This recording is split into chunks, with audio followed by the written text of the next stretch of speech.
आणि रवींद्र धंगेकरांचं नाव मी सुचवलं असं वक्तव्य काँग्रेसचे नेते मोहन जोशी यांनी केलंय।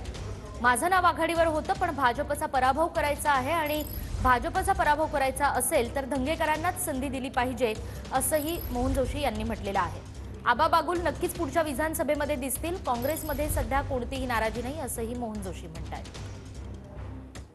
सुद्धा तुमचं नाव चर्चेमध्ये होतं, मात्र रवींद्र धंगेकरांना अधिकृतरित्या पक्षाची उमेदवारी जी आहे ती देण्यात आलेली आहे। आता तुमची भूमिका? आमची भूमिका आता एकच आहे की भारतीय जनता पार्टीचा पुणे लोकसभा मतदारसंघात पराभव करायचा आणि त्याच हेतूने मी 2019च्या अडचणीच्या काळामध्ये पक्षातर्फे ही लोकसभेची निवडणूक लढवली होती आणि चांगली त्या ठिकाणी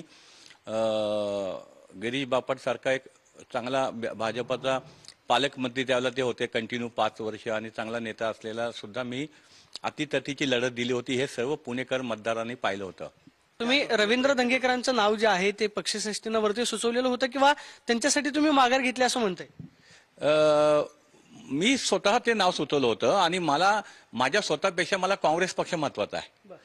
मला पुण्यातील काँग्रेसचे कार्यकर्ते महत्वाचे आहेत आणि विशेषतः आमचे नेते राहुल गांधी यांना पंतप्रधान करायचं असेल तर एक लोकसभेचा मतदारसंघ आमच्यासाठी महत्वाचा आहे आणि मला निश्चितपणे खात्री आहे की रवींद्र धंगेकरांच्या रूपाने काँग्रेसने जो एक चांगला कार्यकर्ता दिलेला उमेदवार म्हणून आम्ही या ठिकाणी भाजपचा पराभव करू। एक गोष्ट मी तुम्हाला सांगतो की आबा सारखा चांगला कार्यकर्ता आहे, चांगला नगरसेवक म्हणून त्यांनी काम केलंय।